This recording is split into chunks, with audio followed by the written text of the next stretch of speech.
Merci de nous rejoindre sur M24 News pour cette couverture en continu de la guerre au Moyen-Orient qui en est à son 3e jour.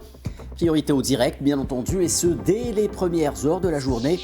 Nous allons tenter tout au long des 2 heures à venir de poursuivre le décryptage et l'analyse de la situation sur le plan militaire, stratégique, géopolitique, mais aussi économique, avec nos invités sur le plateau et ceux qui nous rejoindront de Paris, Londres ou encore Koweït City.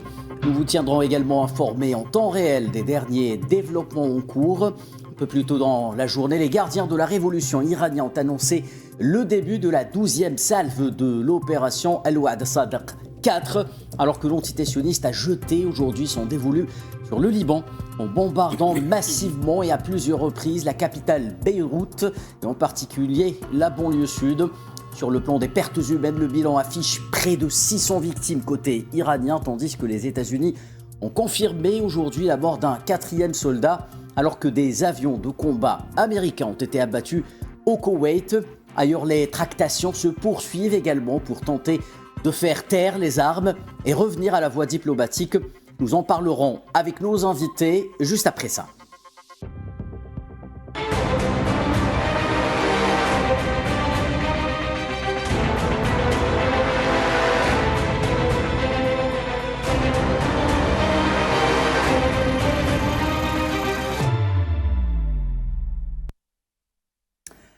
Pour m'accompagner ce soir sur ce plateau, j'ai le plaisir d'accueillir avec moi Lamine Chikri, journaliste, ancien correspondant de Reuters en Algérie. Bonsoir Lamine Chikri, merci d'être avec nous ce soir. Bonsoir, merci, Sahaf Tourkoum. À vos côtés se tient Faisal Mataoui, journaliste d'Al24 News, rédacteur en chef. Merci Faisal d'être avec nous également. Bonsoir, Sahaf Tourkoum. À ma gauche, Abdelrahman Hadef, consultant d'Al24 News, expert en économie. Bonsoir Abdelrahman Hadef, merci d'être avec nous. Bonsoir, merci pour l'invitation, Sahaf Tourkoum. Depuis Paris, nous aurons également le plaisir d'avoir avec nous ce soir M. Jacques Cheminade, homme politique franco-argentin, président du parti Solidarité et Progrès. Monsieur Cheminade, merci d'avoir accepté notre invitation. Merci à vous. Également, depuis Paris, Manuel Pouchelet, expert en questions stratégiques et militaires, sera avec nous. Bonsoir Monsieur Pouchelet. Bonsoir monsieur, bonsoir à vos invités et merci pour votre invitation. En deuxième partie d'émission, nous rejoindrons Berdad Mendouche, expert international en énergie en direct depuis Londres, et Dr Layel Mansour, docteur en macroéconomie, experte en dollarisation, qui nous rejoindra quant à elle depuis Koweït City. Sans plus tarder, messieurs, commençons ce débat avec vous, Lamine Chikri, pour un premier tour de table. Qu'est-ce qui vous aura marqué durant cette 3e journée d'escalade au Moyen-Orient? Je dirais un début de divergence entre l'approche des Américains et celle des Israéliens au sujet de cette agression contre l'Iran. La divergence consiste à ceci, c'est-à-dire que les Israéliens sont pour un temps lent. Ils voudraient véritablement détruire, déraciner l'Iran en tant qu'État et ça prendra le temps que ça prendra, mais ils semblent ne pas être pressés et c'est ça un peu leur objectif. Très bien. Faisal Mataoui, qu'est-ce qui vous aura marqué durant ce 3e jour d'escalade? C'est la poursuite de l'extension de la guerre, parce qu'on est en train de s'acheminer vers une guerre totale, parce que déjà, d'une manière ou d'une autre, il y a au moins 14 pays qui sont impliqués. Par cette, directement cette ou indirectement? Directement ou indirectement. Aujourd'hui, c'est le Chypre, qui est un peu en Méditerranée, donc la possibilité de frapper une base aérienne britannique, ce qui implique probablement l'engagement des troupes britanniques dans le futur. On ne sait pas de quelle manière, parce que le président américain voudrait que d'autres pays se joignent à ça. Et deuxièmement, c'est également le bombardement du Sud-Liban. Parce qu'il est dit que l'entité sioniste a un nouveau projet, profitant de la situation et je suis d'accord avec Lamine, ça veut dire les objectifs apparemment ne sont pas les mêmes. L'entité sioniste voudrait réoccuper le Sud-Liban. Peut-être ça va venir en profitant de cet engagement, de cet embrasement qui est apparemment programmé dans la région du Moyen-Orient. Abdelrahman Hadef, quant à vous, qu'est-ce qui vous aura marqué durant ce 3e jour, tristement 3e jour de cette guerre? Ce qui marque déjà, c'est le réveil des marchés. Aujourd'hui, c'est lundi. Donc, d'ailleurs, La programmation de cette intervention a été sciemment programmée dans un week-end pour essayer de gagner du temps. Exact. Mais n'empêche, aujourd'hui, avec la riposte iranienne, on voit que les choses un peu vont durer. Et aujourd'hui, les marchés se retrouvent dans une configuration quand même qui est assez particulière. Donc le réveil des marchés qui commence à prendre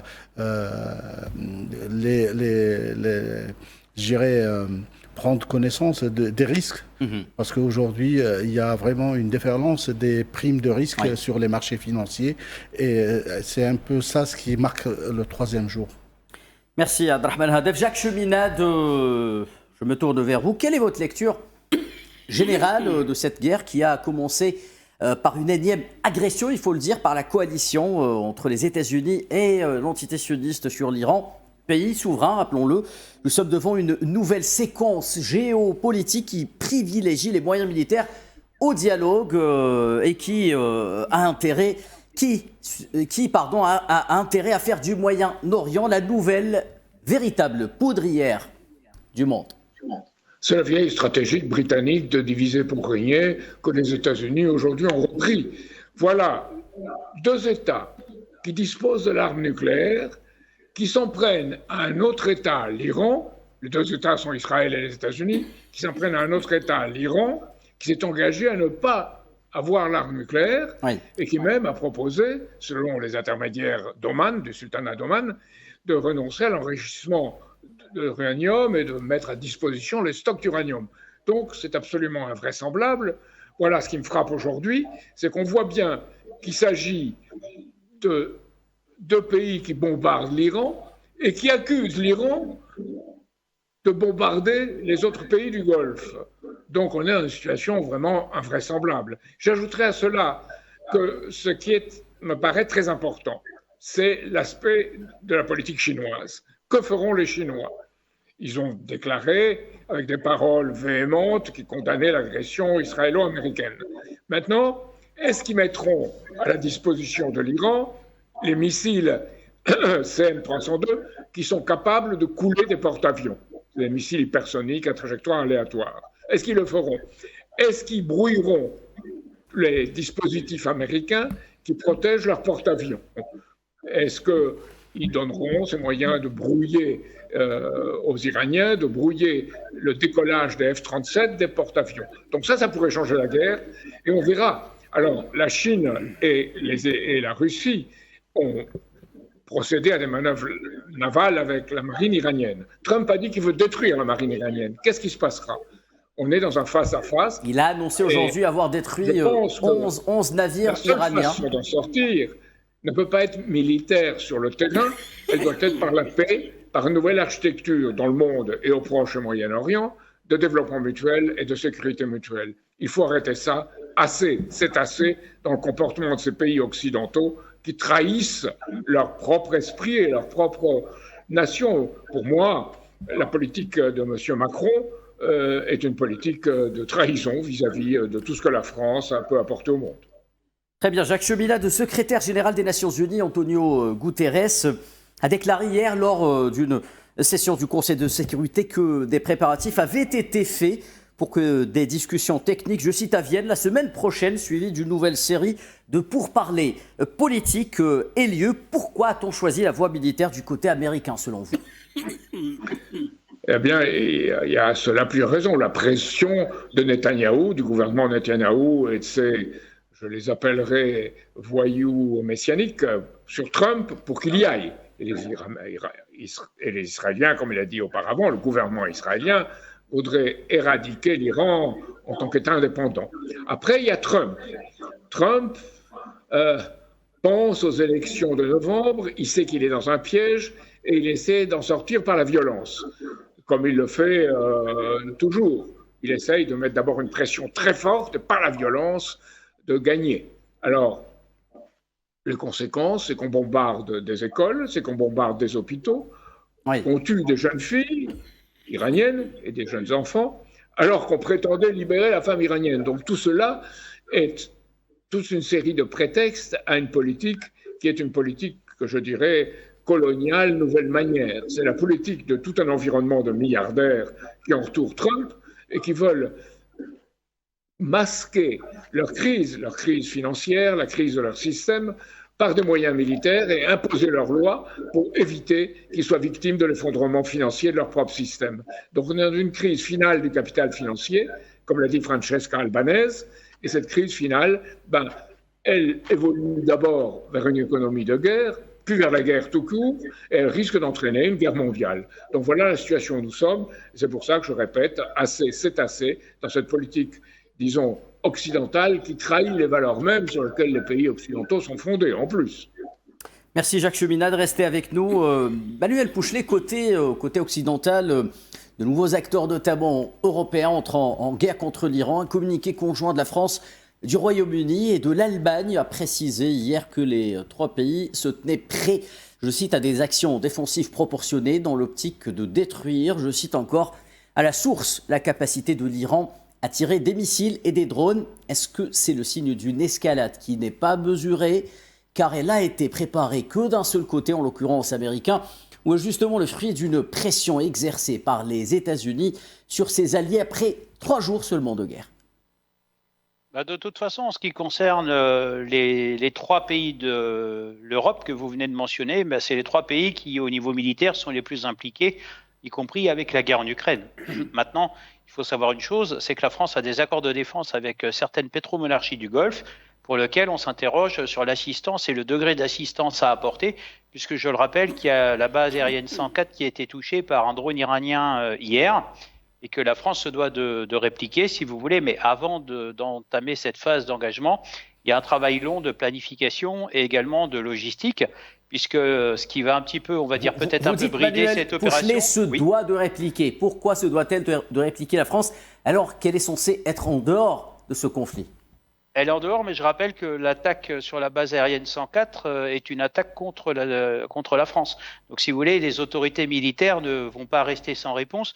D'ailleurs, le président de la République a déjà fait 3 conseils de sécurité successifs. Donc, force est de constater que pour l'instant, on n'a pas encore les tenants et les aboutissants de ces conseils, si vous voulez, restreints, où autour de lui se réunissent les plus hauts gradés ainsi que les ministres décisionnaires, si vous voulez. Mais ce qui est inquiétant, c'est que l'on assiste aujourd'hui à une véritable escalade.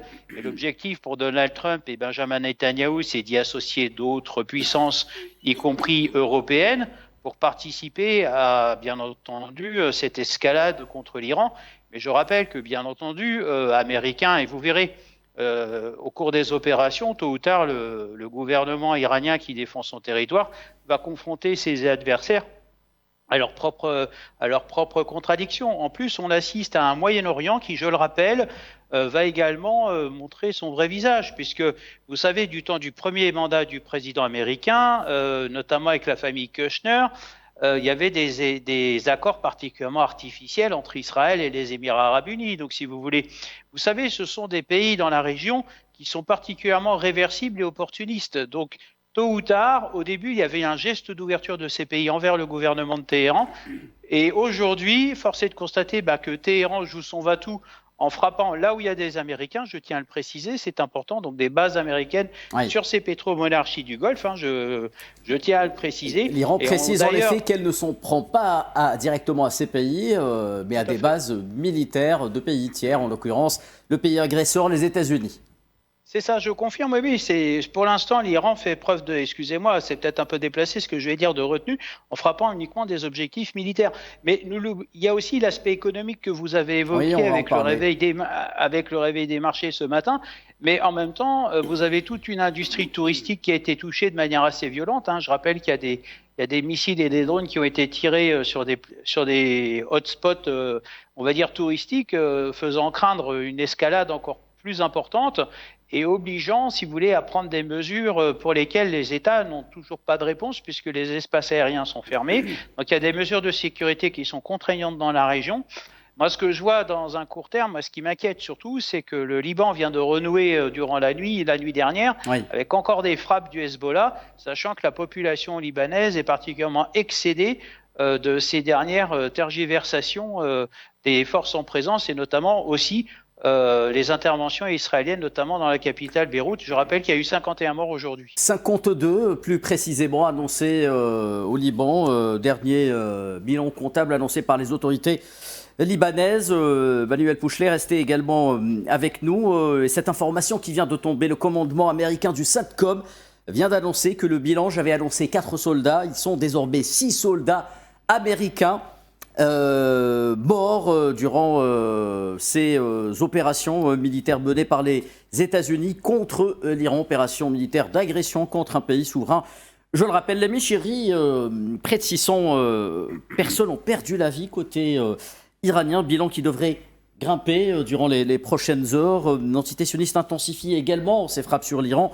Je cite, pas moins de 130 villes ont été touchées. La région nord-ouest du pays a été particulièrement ciblée. Aujourd'hui, l'armée américaine a déclaré ce soir avoir ciblé 1250, je cite, objectifs depuis samedi dernier. L'Iran riposte en ciblant des bases américaines, britanniques. Aujourd'hui, comme ce fut le cas, Faisal Metawi l'a rappelé, à Chypre. Quels sont les scénarios, selon vous, envisageables durant les jours à venir sur le plan militaire? Va-t-on tout droit un élargissement du spectre de cette escalade au-delà de cette région du Moyen-Orient? Moi, je voudrais insister sur un point, c'était terminer un peu mon introduction, c'est-à-dire nous avons deux approches divergentes. Les Israéliens veulent un temps lent. C'est ce qu'il semble se passer pour l'instant. Ils viennent de l'annoncer pour le Liban, notamment. Ils disent que les opérations au Liban, au minimum, durant un mois. Absolument. Et d'un autre côté, nous avons le second agresseur, les États-Unis. Eux, c'est la guerre éclair. Le temps lent pour les États-Unis est mortel. Il est contre-productif. C'est-à-dire que pour le président Donald Trump, il y a les mid-termes de novembre. Et si ça continue comme ça, il va y avoir une série de réactions en raison de la guerre, notamment l'augmentation des prix du pétrole et du gaz. C'est inacceptable pour le consommateur américain qui va certainement sanctionner Trump lors des prochaines élections. Donc ça, c'est un premier aspect. Le second aspect, le temps lent pour les Américains est contre-productif aussi parce qu'il y a, n'oublions pas, le scandale Epstein. Il y a encore 30 millions de documents qui devraient sortir et si ces documents sortent, il est évident que ça va probablement... Alors des documents ont été révélés aujourd'hui, ils ont été bloqués pour certains par le département de la justice américain. Absolument. La totalité, nous parlons de 60 millions de documents. Un peu plus de 30 millions de documents ont été révélés, le reste, bien entendu. Et là, il risque d'y avoir des scandales retentissants qui impliqueraient même le président Trump. Donc, véritablement, pour le président Trump, c'est une course contre la montre. Et si les prix du baril dépassent le seuil de 90-95 dollars le baril, je vous garantis qu'il cherchera une issue rapidement à ce conflit et il serait même prêt à faire des concessions pour obtenir un cessez-le-feu. Donc nous sommes dans une situation complètement rocambolesque, c'est-à-dire ce ne sont plus les Iraniens qui demandent un cessez-le-feu, mais c'est plutôt les Américains qui vont demander le cessez-le-feu pour essayer de sauver, j'allais dire, le soldat Trump. Merci, la Méchérie. Faisal Metawi, je reviens au secrétaire général des Nations Unies, Antonio Guterres, qui a déclaré également, je cite, « La région et le monde ont besoin d'une solution immédiate. J'appelle à la désescalade et à la cessation immédiate des hostilités. L'alternative, a-t-il dit, est un conflit potentiellement plus large aux graves conséquences pour les civils. La stabilité régionale. » Fin de citation. Ce qui est frappant dans cette nouvelle escalade, Faisal Metawi, c'est que les objectifs des belligérants, et Lamine Chéri l'a bien précisé, ne sont pas clairs. Ils ne sont pas clairs parce qu'il me semble que c'est une forme de guerre impériale qui n'a pas d'objectif, clairement. C'est vrai que l'entité sioniste voudrait détruire l'Iran, mais ça, c'est pas nouveau. Et vous aurez remarqué, Khaldin, que le nom des opérations sont différents déjà. Les États-Unis les appellent Fury Epic. Exact. Ça veut dire la possibilité de tout détruire, etc. Et d'ailleurs, le chef d'état-major de l'armée américaine, le général Dan McCain, Israël, lion rugissant. et le rugissement du lion, Rugissement du lion. qui est une référence au livre des Nombres. Exactement. C'est une référence Exactement. religieuse. Et d'ailleurs, l'opération elle-même... Sans parler du choix du jour, du début de l'opération qui coïncide avec ce qu'on appelle le Shabbat Zachor. Shabbat Zachor qui renvoie à une légende. Shabbat du souvenir. Shabbat souvenir, ça veut dire quand les Israélites ont été obligés, ou les Hébreux, à quitter l'Égypte et qui auraient été attaqués par les Amalek. Historiquement, cette légende n'a pas été confirmée. Ouais. Et donc, dans les opérations menées par le pouvoir messianique qui est à Tel Aviv, il y a toujours une référence religieuse. On n'oublie pas, parce que l'une des obligations données aux Juifs, je parle des Juifs sionistes, est de ne jamais oublier le Shabbat Zachor. Ça veut dire, on considère que les Arabes, à supposer que les Amalek étaient des Arabes, sont toujours contre les Hébreux. Et donc cette référence religieuse côté israélien, l'objectif américain n'est pas vraiment clair, même si le président Trump a rappelé qu'il voudrait détruire le pouvoir à Téhéran. Et l'opération a commencé par ça, parce qu'il me semble, Khalidine, qu'ils avaient tablé sur la décapitation du pouvoir, en supposant que le peuple qui était, parce qu'il y avait des contestations en Iran, allait se retourner contre le pouvoir et introduire le changement du régime. Et on a vu des millions d'Iraniens sortir pour soutenir même en dehors de l'Iran. Absolument. C'est exactement le contraire. C'est le contraire qui s'est passé. Et il est connu sur le plan militaire qu'on ne peut pas changer un pouvoir par l'aviation. Absolument. Il faudrait engager des troupes au sol. Est-ce que les États-Unis sont prêts à engager des troupes au sol, même si le président Trump le suggère? Oui. Ça serait... Tout le monde sait que Donald Trump a précisé aujourd'hui qu'il était prêt, on va en parler, à engager des troupes au sol. Et là, il me semble que c'est une opération suicide. Parce que tout le monde se rappelle que l'infanterie iranienne est une infanterie très puissante. Elle a d'ailleurs clairement et d'une manière très, très visible montré lors de la guerre contre l'Irak. La question qui se pose, Faisal Betaoui, j'anticipe un peu, seront-elles américaines ces troupes? Oui, mais est-ce que le monde va suivre? C'est vrai que notre intervenant précédent a parlé des Kouchner. Il faut revenir, qui est Jared Kushner? Parce que tout ce qui se passe actuellement vient de cet homme, qui est conseiller spécial de Trump et qui a tout fait. D'abord, c'est l'architecte de ce qui est appelé les accords d'Abraham, entre guillemets, normalisation avec Israël, et donc le Maroc, les Émirats et le Bahreïn ont normalisé. Et il est aussi l'architecte de cette guerre contre l'Irak, parce que Jared Kushner est un ami personnel de Netanyahou, le Premier ministre de l'État sioniste. Et Netanyahou, lorsqu'il part aux États-Unis, il passe la nuit chez Kushner. Il faut chercher qui est derrière. Il y a aussi Steve Witkoff. Ces deux hommes sont des battants en guerre et qui ont donc convaincu le président Trump d'engager les troupes. Dont le père est, rappelons-le, l'ambassadeur des États-Unis en France. Voilà. Donc il faut toujours faire des liens, parce qu'il y a des choses qui apparaissent dans les médias, il y a des choses qui n'apparaissent pas. Et donc ça explique ce qui arrive. Alors pourquoi les États-Unis attaquent l'Iran? Et pour rappeler que Trump a été le premier qui a contesté l'accord de 2015, l'accord de paix, et qu'en 2012, il avait convaincu l'Iran d'arrêter les hostilités, aller vers un cessez-le-feu, et là, il revient. Donc il y a des choses qui ne sont pas très très claires par rapport aux objectifs de la guerre. Et le fait que les objectifs de la guerre ne sont pas là, ça veut dire qu'on va aller vers un enlisement, pour ne pas dire un embrasement de toute la région. Très bien, Faisal Betaoui, merci. Jacques Cheminade, alors le chef du Conseil suprême de sécurité nationale iranien, Ali Larijani, a déclaré que son pays se battrait, je cite, quel que soit le prix, pour se défendre. Est-ce que l'Iran a les moyens de faire durer la riposte sur le plan militaire et stratégique, et quelles sont les alternatives qui s'offrent à l'Iran, à la fois sur le plan interne, à la suite de la, rappelons-le, décapitation dont il a fait l'objet, sur le plan militaire stratégique et aussi sur le plan régional, afin de sauver les meubles, permettez-moi cette expression, avec les pays voisins, et ne pas risquer l'embrasement général de la région qui ne serait pas forcément dans son intérêt? Je crois que les services américains et l'administration américaine ne comprennent pas la mesure des crimes qu'elle a commis, notamment contre Nasrallah et contre Khamenei, c'est-à-dire deux dirigeants religieux, qui ne sont pas seulement des dirigeants politiques. Ça, c'est une première chose. Ensuite, en ce qui concerne l'Iran, je dirais tout dépendra de l'attitude de la Chine et de la Russie. Les Iraniens, l'Iran est membre je rappelle de BRICS, pays qui ne sont pas et de leur impliqués à l'heure actuelle. La majorité mondiale. La Russie et la Chine, je le rappelle, pays qui ne sont pas impliqués actuellement dans ce conflit, pour l'instant. La Chine a quand même critiqué très fortement l'attitude américaine et elle se bat pour substituer à l'empire financier du dollar une nouvelle architecture de développement mutuel. Donc ça se situe dans des termes qui dépassent le militaire. Ça, c'est une première chose. Le président Xi Jinping a dit 3 initiatives, dont une initiative de gouvernance mondiale, qui est sa 4e.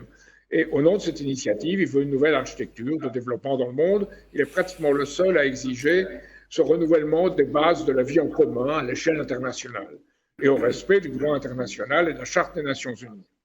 Enfin, la France.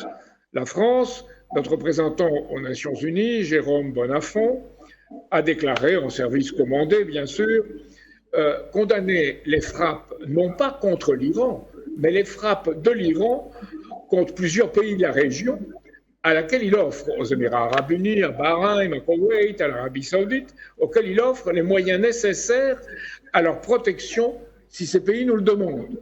Donc on est dans une attitude assez étrange de la part de la France par rapport au droit international. L'attitude pour le moins va en guerre. Oui, la France s'inscrit parmi les va en guerre. D'ailleurs, le Charles de Gaulle, notre porte-avions, qui était Malmö en Suède, face à la Russie, entre guillemets, est renvoyé vers la Méditerranée orientale. Donc c'est bien une participation voulue de Merz, l'Allemand, de Trump, de Macron, le Français, et de Starmer, l'Anglais. C'est bien une participation, disons, plus ou moins directe à l'agression. Et qu'ils s'en défendent.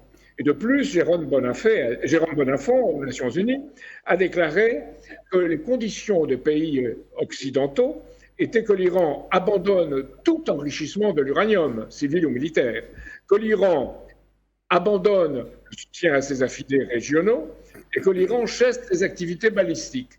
Donc ces 3 conditions, l'Iran ne peut pas les remplir, car ce serait le condamner à une impuissance militaire totale face à ces régimes, face à ceux qui lui veulent du mal, les États-Unis et l'Iran, et l'Irak, pardon, les États-unis et Israël. Oui, les États-Unis et Israël, oui.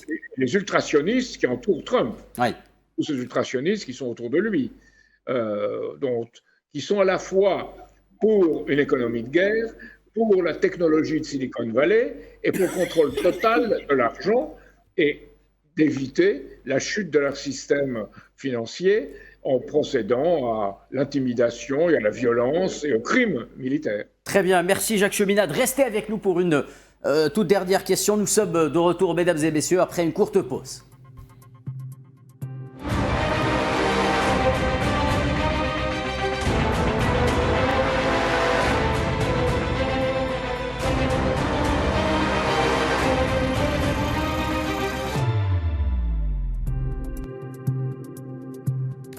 Édition spéciale sur Al 24 News. Nous sommes de retour pour décrypter la situation au Moyen-Orient, 3e jour de la guerre qui a commencé samedi après l'agression des États-Unis et de l'entité sioniste sur l'Iran. L'armée sioniste vient justement d'annoncer le début d'une nouvelle série d'attaques sur Téhéran. Je demande à la régie de vous donner les images en direct si elles sont disponibles. Je rappelle, de violentes explosions retentissent actuellement à la capitale Téhéran après le début annoncé par l'armée sioniste d'une nouvelle série d'attaques sur la capitale iranienne. Remercions avant de poursuivre Jacques Cheminade qui était avec nous en première partie d'émission et qui a dû nous quitter. Abdrahman Hadef, avant de passer un peu encore à l'économie, je vous propose d'écouter la déclaration de la porte-parole du ministère des Affaires étrangères chinois, Bao Ning, qui s'est inquiété de la situation économique du monde entier, l'économie qui inquiète toujours en premier lieu la Chine. Le détroit d'Ormuz et ses eaux adjacentes constituent d'importantes voies de commerce international pour les biens et l'énergie. Et le maintien de la sécurité et de la stabilité de cette région sert l'intérêt commun de la communauté internationale. La Chine exhorte toutes les parties à cesser immédiatement leurs opérations militaires afin d'éviter une nouvelle escalade des tensions et d'empêcher que l'instabilité régionale n'ait un impact plus plus important sur le développement économique mondial. Barded Mendouche, expert international en énergie, vient de nous rejoindre également. Abdelrahman Hadef, avant d'aller voir du côté de Londres, chez Barded Mendouche, la situation du marché énergétique. Un mot, un commentaire sur cette déclaration du ministère des Affaires étrangères chinois. Est-ce que la Chine pourrait être le grand perdant sur le plan économique de cette guerre ? Écoutez, je pense que parmi les thèses qui ont été aussi développées et qui a amené un peu cette guerre aussi, c'est mettre aussi la Chine en difficulté sur le plan économique. Il faut savoir que la Chine s'approvisionne en produits énergétiques, pétrole et gaz, à partir de cette région, et le détroit d'Ormuz, c'est un des passages les plus importants en termes d'approvisionnement en énergie. Donc la Chine, là, va voir ses approvisionnements un peu se réduire et qui constitue déjà une énorme perte pour la Chine. Mais la Chine voit au-delà de sa propre situation, mais surtout de la situation de l'économie mondiale qui va un peu complètement être impactée par cette guerre. Aujourd'hui, on a parlé des marchés, mais pas que les marchés, mais aussi aujourd'hui les échanges commerciaux. Quand on sait que 80% des échanges commerciaux passent par voie maritime, et la région du Moyen-Orient fait partie des grands passages en termes du commerce international. Donc, il y a beaucoup d'inquiétudes sur ces aspects-là.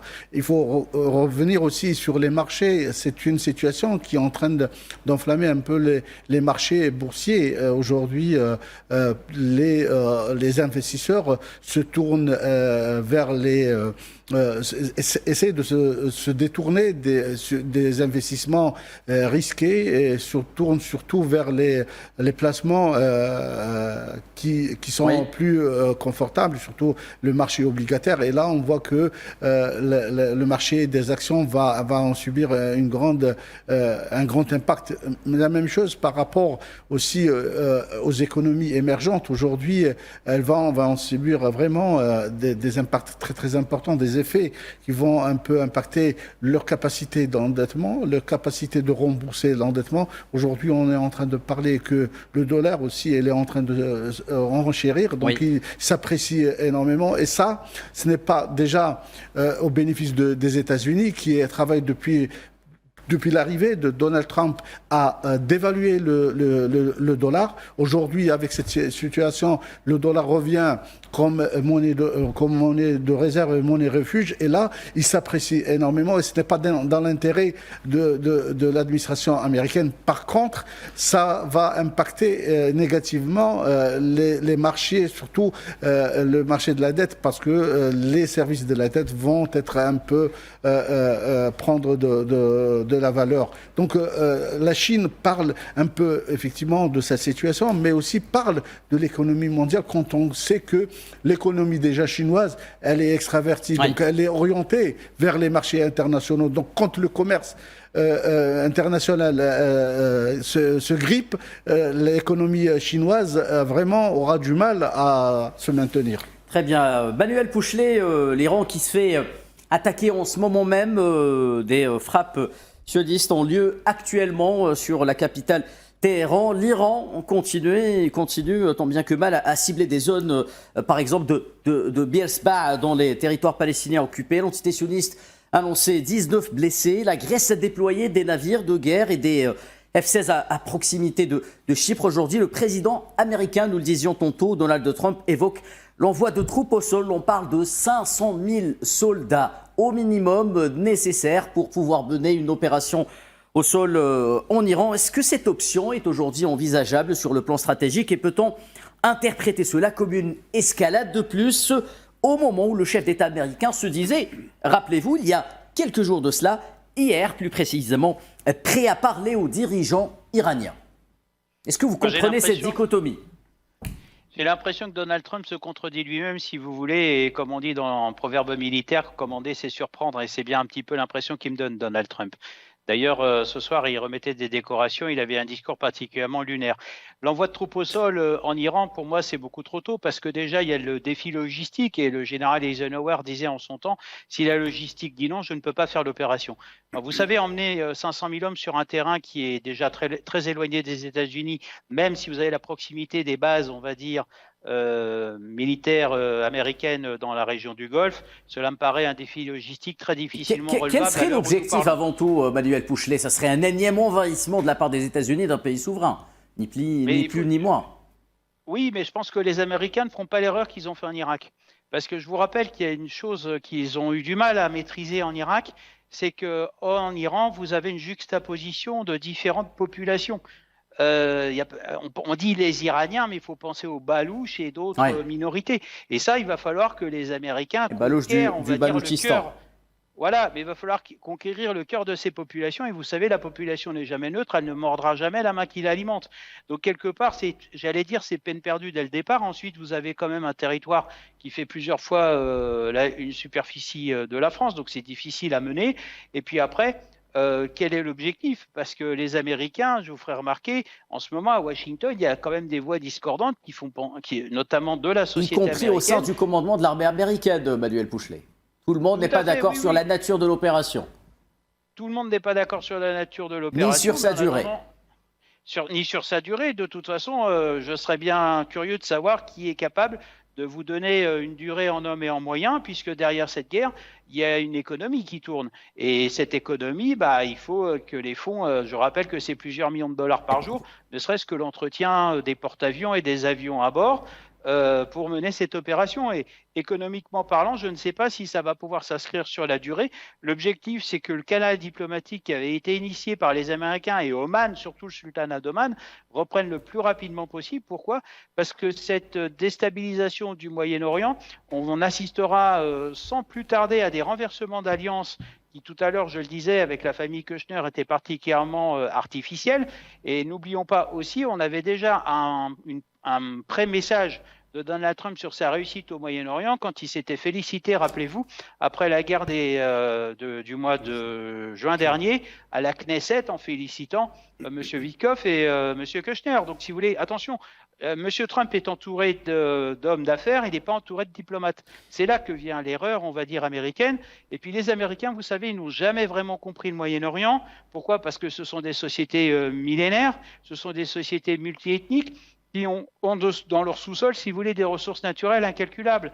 Donc aujourd'hui, les Américains lancèrent une campagne sur un territoire particulièrement vaste avec 500 000 hommes. Pour moi, ça me paraît complètement utopique.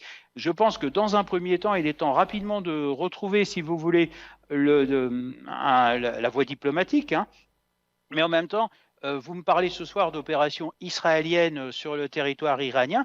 Les Israéliens sont déterminés à renverser le régime. Donc ils sont tentés et réussi, j'allais dire, décapiter Ali Khamenei, mais je rappelle que le guide suprême avait déjà transmis sa succession, parce qu'on savait déjà son état de santé particulièrement délicat, au corps du gardien de la Révolution. Donc c'était quelque chose qui était acté depuis plus d'1 an. Donc en fait, je pense qu'il faut être très prudent dans le narratif de ce journal de marche des opérations. Il faut avoir la plus grande prudence. De toute façon, tôt ou tard, vous verrez qu'Israéliens et Américains ne seront pas d'accord sur l'issue de ce conflit. Merci, restez avec nous, Manuel Pouchelet. Jacques Cheminade, l'on me dit, qui est toujours avec nous pour une petite dernière question. Jacques Cheminade, l'on a entendu surtout le ministre de la Défense américain, Pete Hegseth, continuer à montrer les muscles dans ses discours, sans mauvais jeu de mots, sans allusion à sa dernière vidéo. Pourquoi est-on du côté de l'entourage de Trump si confiant dans l'issue de cette guerre? Je ne crois pas si confiant, ils pensent qu'ils n'ont pas d'autre choix. Moi, je dirais que ce qui me rend optimiste dans cette situation, qu'on s'en sortira, c'est que, d'une part, notre Institut Schiller International a organisé ce 2 mars une conférence de haut niveau sur la paix avec des gens qui y sont très fortement engagés. Deuxièmement, il y a une chose qui a été mentionnée tout à l'heure, c'est qu'au sein de l'establishment de groupes politiques américains, beaucoup disent on a Trump passé par-dessus la séparation des pouvoirs, c'est-à-dire que Cette guerre n'est pas constitutionnelle. Et des congressistes comme Thomas Massie, Rocco Hanna, qui sont à la fois républicains et démocrates, aussi au Sénat, des gens comme Rand Paul ou Tim Kaine, il y a aux États-Unis une opposition. Plus, nous avons nous-mêmes dans notre mouvement une candidate qui est là-bas, qui s'appelle Diane Serre, qui réunit des gens comme Scott Ritter ou le colonel McGregor, qui exigent que les États-Unis arrêtent leur opération et que le Congrès vote pour que cette opération soit arrêtée, et qui défendent le droit des hommes, la Constitution américaine et le droit international. Donc je pense que là, il y a un élément intérieur aux États-Unis qui s'est manifesté aux élections de New York, lorsque Mondani a eu à peu près 30 à 40% des voix des gens d'origine juive, donc qui étaient des gens qui sont des démocrates et qui voulaient voter pour quelque chose d'autre. Donc on a aux États-Unis ce ferment qui peut arrêter Trump et qui peut lui créer les conditions où il aura une défaite aux élections de novembre. Donc la chose peut changer aussi vite dans un bon sens qu'elle s'est développée dans un sens désastreux. Merci infiniment Jacques Cheminade. Je rappelle que vous êtes président du parti Solidarité et Progrès. Vous étiez en direct avec nous depuis Paris. Nous devrons accueillir dans quelques instants Monsieur Barded Mendouche, donc, qui est expert international en énergie depuis Londres. En attendant, je vous annonce, mesdames et messieurs, que le porte-parole de l'armée sioniste vient d'annoncer que les habitants de certains immeubles de la banlieue sud de Beyrouth doivent évacuer la zone immédiatement, tandis que la télévision iranienne annonce que des attaques sionistes ciblent actuellement des zones dont la capitale est Téhéran. Peut-être une petite réaction d'Amin Chirki par rapport à ce que vient de dire Jacques Cheminade par rapport au fait que les États-Unis n'ont pas le choix de revenir en arrière. Je pense que les États-Unis n'ont pas le choix d'aller jusqu'au bout parce que ça se retournera contre eux et que le temps joue en leur défaveur. Je voudrais souligner un point important pour revenir au mi-terme de novembre. Dans le cas probable d'une défaite de Donald Trump, le lendemain de la défaite, une procédure de destitution, impeachment sera entreprise par les démocrates. Et là, ça sera... Ce qui est un peu courant dans la vie politique américaine, rappelons-le tout de même. Oui, mais le contexte est différent. Le contexte est différent. Et une procédure de destitution de Trump en décembre, janvier, je ne sais pas. Il faudrait un vote des deux chambres. Absolument. Mais ça sera un coup de tonnerre. C'est-à-dire, pourquoi faire une guerre si on est destitué quelques mois après? Donc, moi, je pense sincèrement que les Américains vont être dans l'obligation de chercher une issue et qu'ils seront amenés, tôt ou tard, à quémander, j'allais dire, une voie de sortie avec les Iraniens. Si vous permettez, je peux ajouter rapidement, un mot. Oui, rapidement. Ne pas oublier que le Wall Street Journal a publié une information, ça fait 2 jours, une fake news. Le Wall Street Journal qui publie une fake news disant que les Iraniens cherchaient à rentrer en contact avec les Américains par le biais du sultanat d'Oman, et que la personnalité qui avait exprimé ce souhait d'entrer en contact avec les Américains était M. Ali Larijani, un ponte du système politique iranien. Eh bien, ce dernier a tout simplement, sur X, a tout simplement démenti cette information en disant clairement l'Iran ne négociera jamais avec les États-Unis.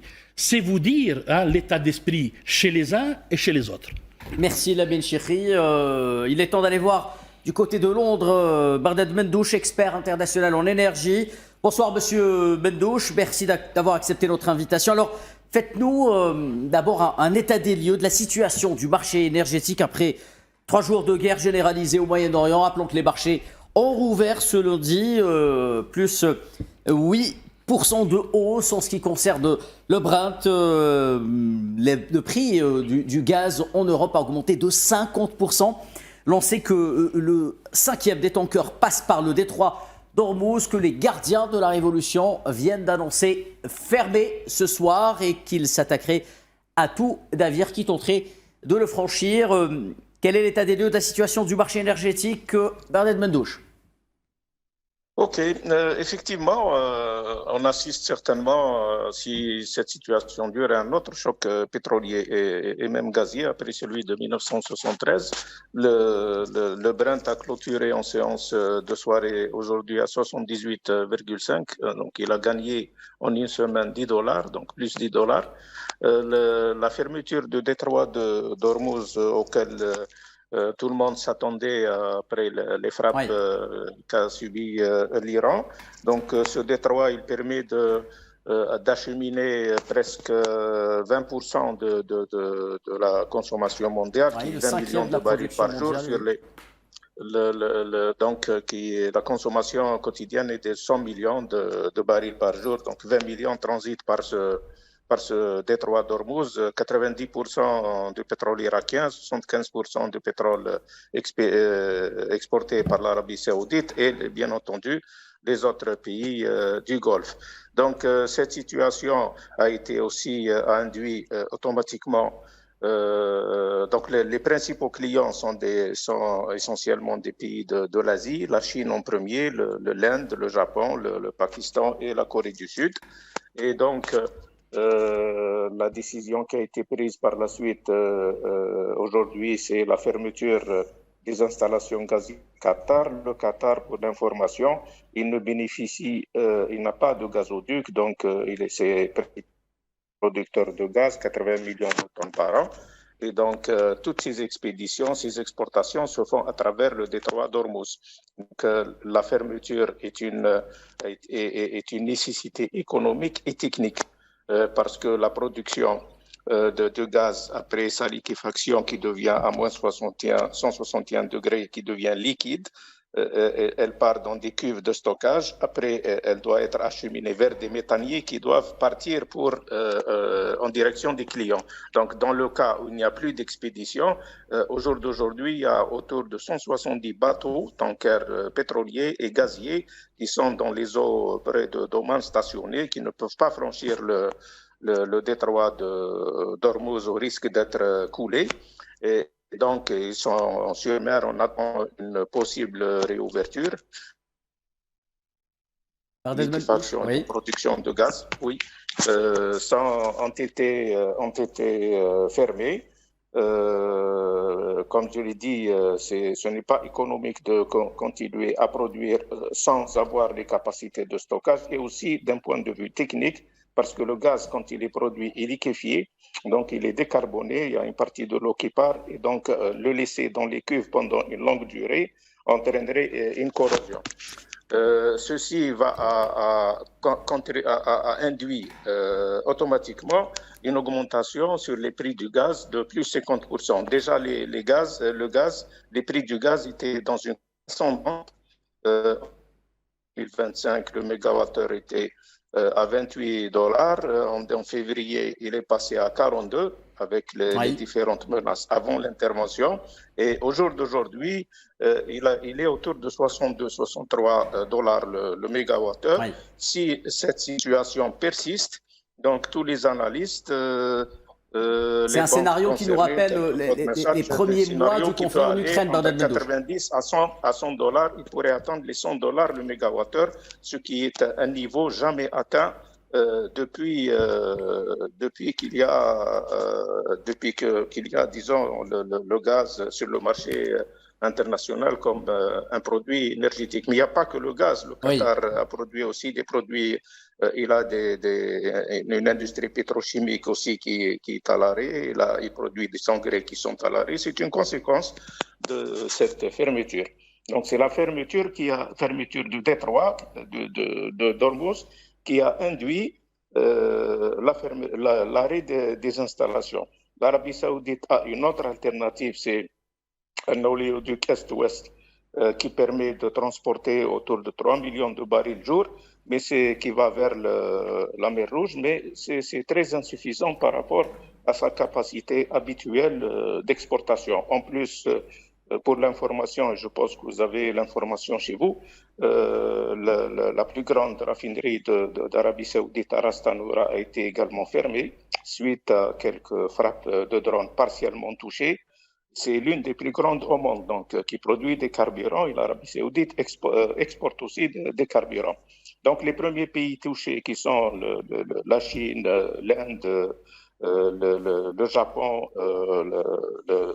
la Corée du Sud et aussi l'Europe, vont devoir se tourner vers des solutions alternatives, et notamment vers l'Algérie pour le gaz, qui est dans une situation privilégiée de proximité, surtout pour l'Europe, à travers ces moyens de transport, les deux gazoducs, le Medgaz et le Transmed, mais aussi à travers ses capacités maritimes pour le GNL, pour les 9 méthaniers dont elle dispose, et surtout la proximité par rapport surtout aux pays du sud de l'Europe.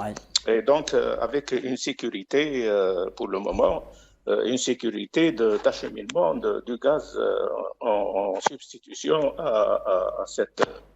et pas... qui ne peut pas être exporté par le Qatar notamment.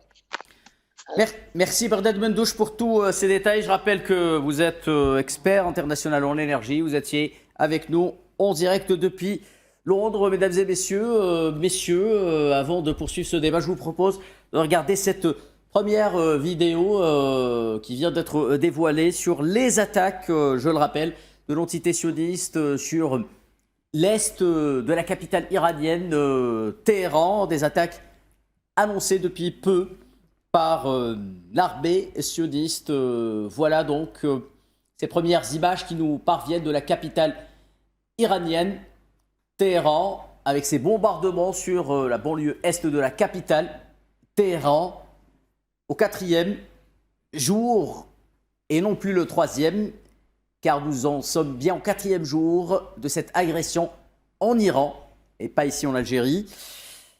Donc voilà les premières images qui nous parviennent de cette agression sioniste qui se poursuit sur l'Iran. Faisal Matawi, il est temps de parler du Liban, lourdement attaqué aujourd'hui, donc je le disais, par l'entité sioniste. Il s'agit d'un pays, il faut le dire, à la merci des dérives sionistes depuis de très très longues années sur le plan du droit international, tiré sur des ambulances. Israël a l'habitude de le faire, notamment lorsqu'il s'agit du Liban. Mais comment aujourd'hui arriver à protéger ce pays contre les attaques sionistes au milieu de ce grand bouleversement, chamboulement, je dirais, de l'ordre mondial? Oui, l'entité sioniste a montré clairement qu'elle peut tuer des bébés et des femmes enceintes à Gaza. L'entité sioniste a montré clairement qu'elle peut détruire des hôpitaux, des écoles, des églises et des mosquées. Et elle a montré qu'elle... les cibles tuées, c'est pas vraiment très important. 72 000 morts déjà à Gaza, et ça ne s'arrête pas. Et là, il y a aussi des morts, malheureusement, aujourd'hui au Liban. Israël viole le cessez-le-feu, le supposé cessez-le-feu, parce que c'est des spécialistes du viol des cessez-le-feu. Ils l'ont fait à Gaza. Et ils continuent à le faire au Liban. Et je pense qu'ils veulent élargir le front. Ça veut dire qu'ils ne veulent pas... On avait parlé tout à l'heure du concept de la guerre totale. C'est ce que veut exactement l'entité sioniste en s'attaquant au Liban. Demain, ils vont s'attaquer au Yémen. Ils vont s'attaquer à l'Irak. Ils l'ont fait déjà en Syrie.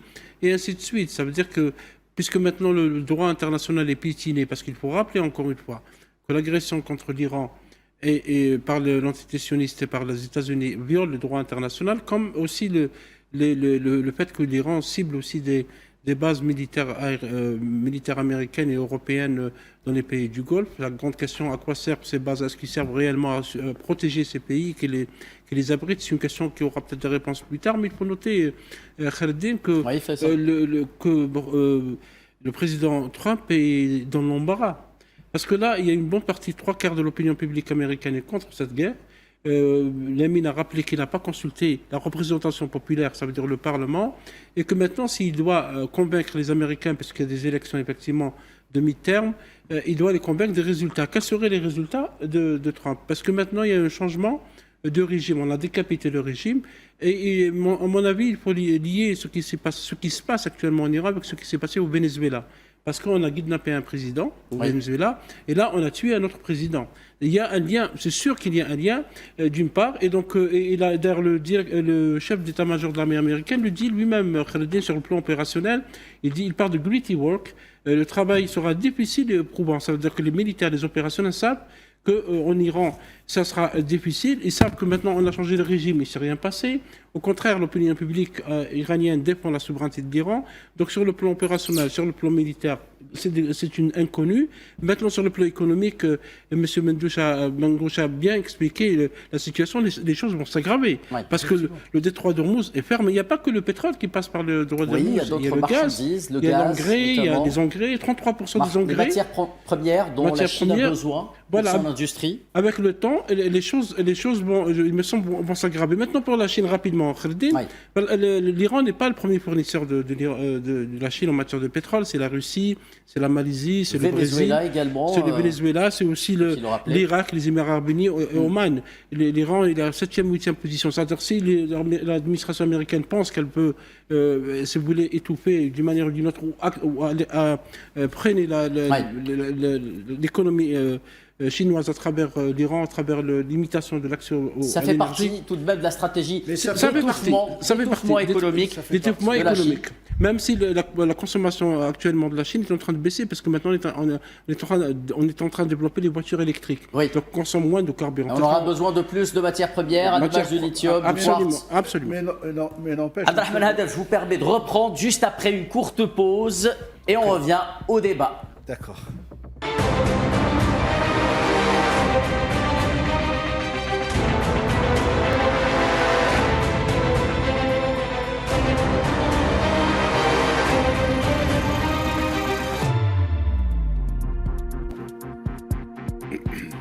De retour à cette édition spéciale sur Al24 News au sujet du 3e jour, 4e en Iran à l'heure actuelle, donc de cette guerre totale régionale qui sévit au Moyen-Orient. Nous parlions tantôt de la situation au Liban. Manuel Pouchelet, c'est un pays que vous connaissez bien, vous êtes franco-libanais, je le rappelle. Est-ce que vous pouvez nous décrire la situation qui prévaut à Beyrouth, à l'heure actuelle? Est-ce qu'il faudra s'attendre, il faut s'attendre à de nouvelles frappes sionistes? Je le disais tantôt, l'armée sioniste vient d'annoncer que les habitants de certains immeubles dans la banlieue sud de Beyrouth devaient donc évacuer ces zones, même si le Hezbollah, il faut le dire, n'intensifie pas pour l'instant sa riposte à l'agression contre l'Iran.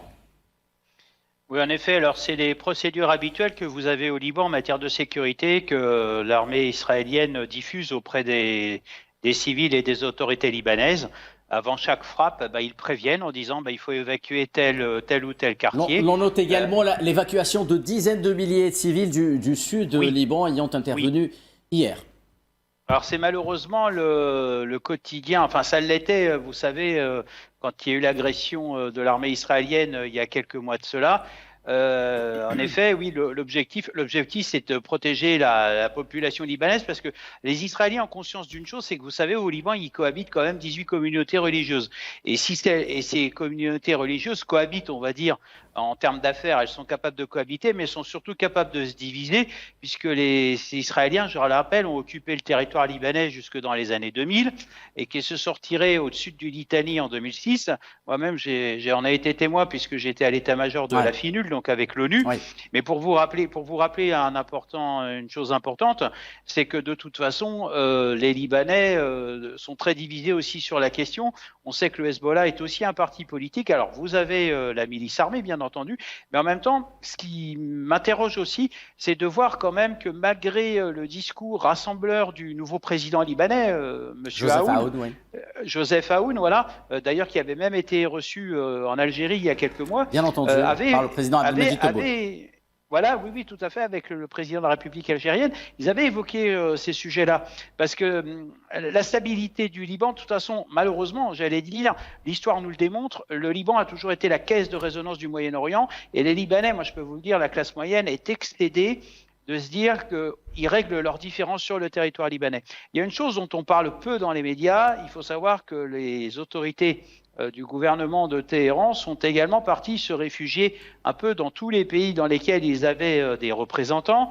Et le Liban a accueilli récemment des autorités de Téhéran, je pense, qui ont organisé, on va dire, la résistance à partir du territoire libanais. Mais le Hezbollah, si vous voulez, est un parti. Permettez-moi juste d'annoncer que la résistance islamique irakienne annonce des attaques sur la base américaine d'Erbil en ce moment même. Le chef également du mouvement du djihad islamique palestinien au Liban est tombé en martyr. Il s'agit de Adnan al-Atman. Ben voilà, en fait, vous confirmez des informations importantes. Israël est déterminé à éliminer ses contradicteurs. Hein. Je parle vraiment d'élimination. À défaut d'éliminer les idées, ils vont Elle ne se retient physiquement. pas non plus de cibler des civils. Il y a des enquêtes en cours au Liban. Ouais. Il y a des enquêtes en cours au Liban. Je vous ferai remarquer qu'il y a eu des exactions qui ont été commises par Tsahal au sud Liban et qui sont condamnables. Et d'ailleurs, donc, il y a des dossiers qui devraient repasser par la Cour pénale internationale, hein, parce que pour génocide de M. Netanyahou. Mais bon, vous savez, le Conseil de sécurité est verrouillé. J'ai l'impression que on va en parler. Voilà, bien sûr, et j'ai l'impression que l'ONU, est en train de dangereusement prendre la pente de la Société des Nations, il fut un temps. Donc, vous savez, le Liban, malheureusement, encaisse, fait preuve de résilience. Les infrastructures sont régulièrement détruites, mais le message que vient d'envoyer l'armée israélienne, c'est très précis. Ils ont bien précisé les bâtiments et également les secteurs à évacuer, parce qu'on sait pertinemment qu'avec les armes d'aujourd'hui, ils sont capables de frapper au mètre près. Là, je n'exagère pas quand je vous l'annonce, mais il y a toujours, comme d'habitude, des risques de dégâts collatéraux, puisqu'à Beyrouth, il n'y a pas forcément d'abri. Oui.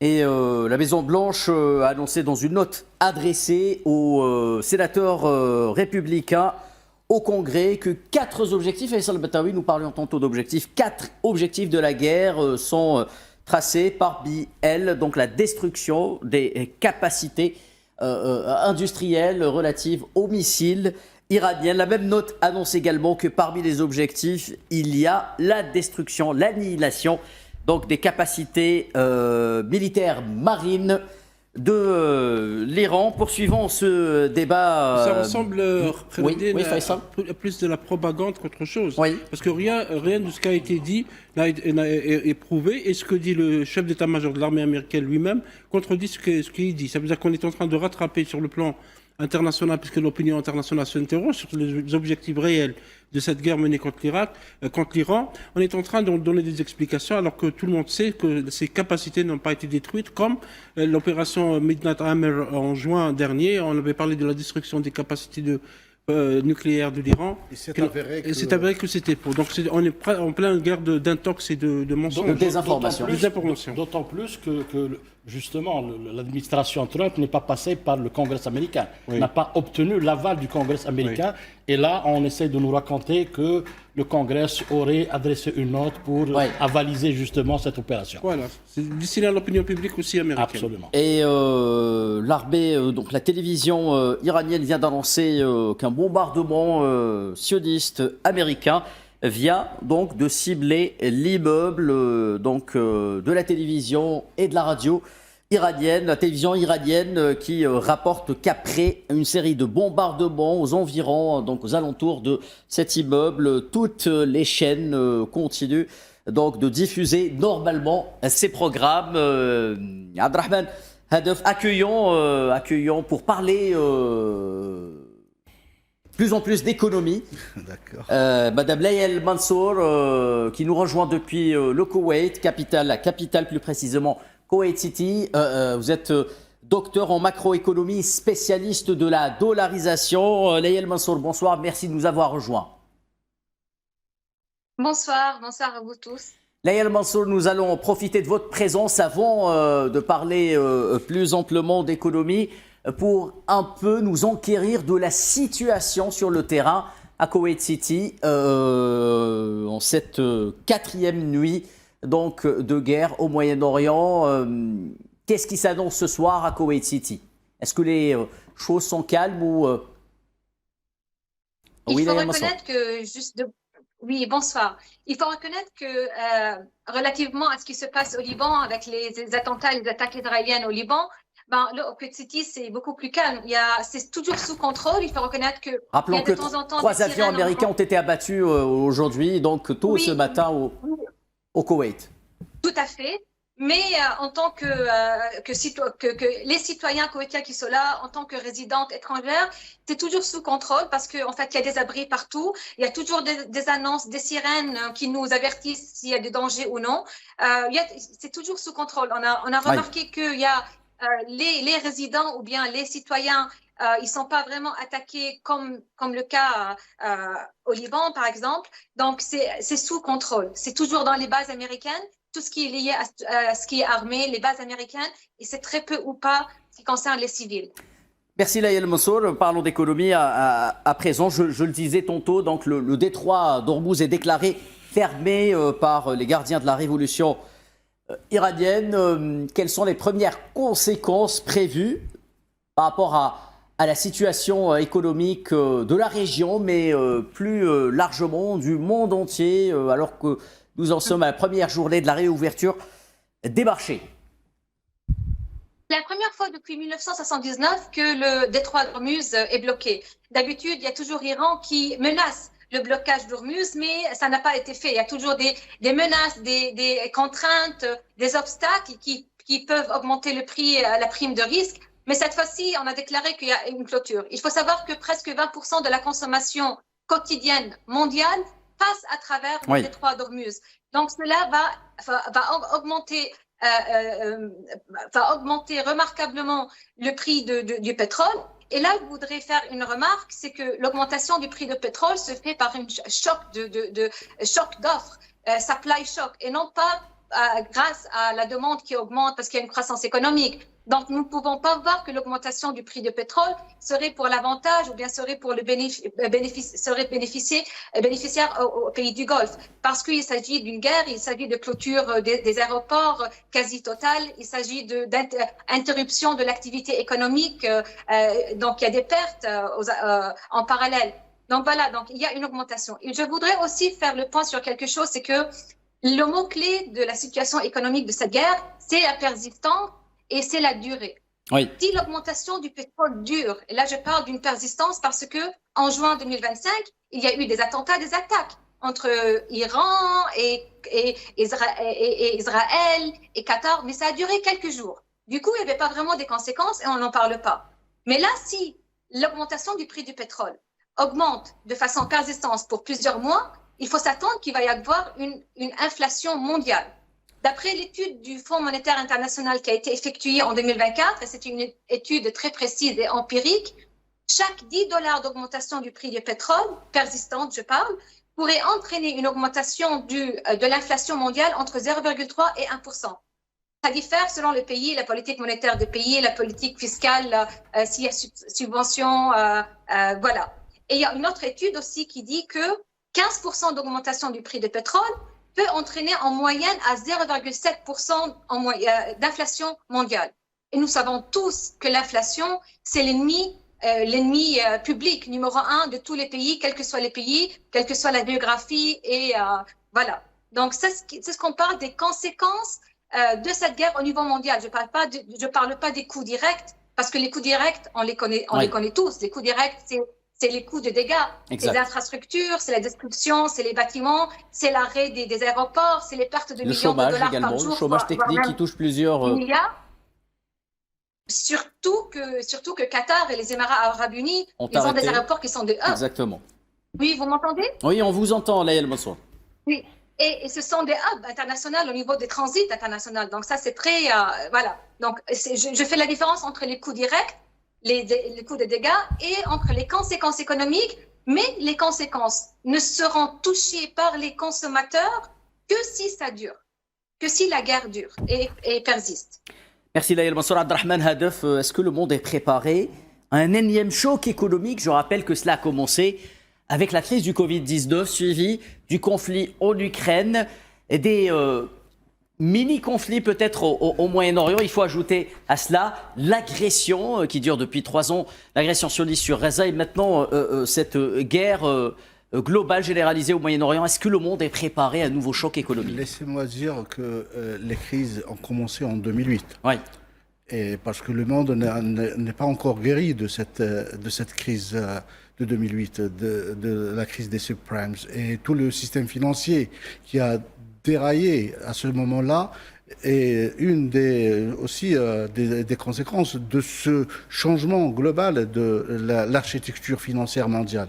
Et aujourd'hui, avec la succession, c'est un peu là le risque qui augmente aujourd'hui, c'est que la succession des crises qui sont dans un temps très, très réduit. On parle du Covid, ensuite la guerre en Ukraine, et aujourd'hui, depuis 2023, le Moyen-Orient qui s'enflamme, hein, c'est pas aujourd'hui seulement, et cette guerre qui vient un peu aussi déjà impacter les marchés, on l'a si bien expliqué, mais au-delà des marchés maintenant, si ça dure, c'est là où on doit un peu analyser, mais ce n'est que de la prospective, parce que personne ne détient la clé. Si on s'infuse en matière de la clé, d'ailleurs, même les belligérants aujourd'hui sont dans des trajectoires différentes. L'antité-sioniste qui souhaite perdurer dans cette guerre et les Américains qui veulent avoir une guerre éclair. Donc c'est très difficile déjà de se projeter. Mais n'empêche, aujourd'hui, comme l'a expliqué Nabil Chiri, aussi notre invité de Koweït City, Layla Mansour, c'est que aujourd'hui on est dans des impacts directs. Donc on constate le prix de l'énergie qui augmente, la rupture des chaînes d'approvisionnement, ça c'est extrêmement important. Et il y a aussi les primes de risque, l'assurance. Au début, les 2 premiers jours, il a été annoncé une augmentation de 50%. Et tout à l'heure, les sociétés d'assurance ont arrêté carrément d'assurer les navires qui vont sur cette...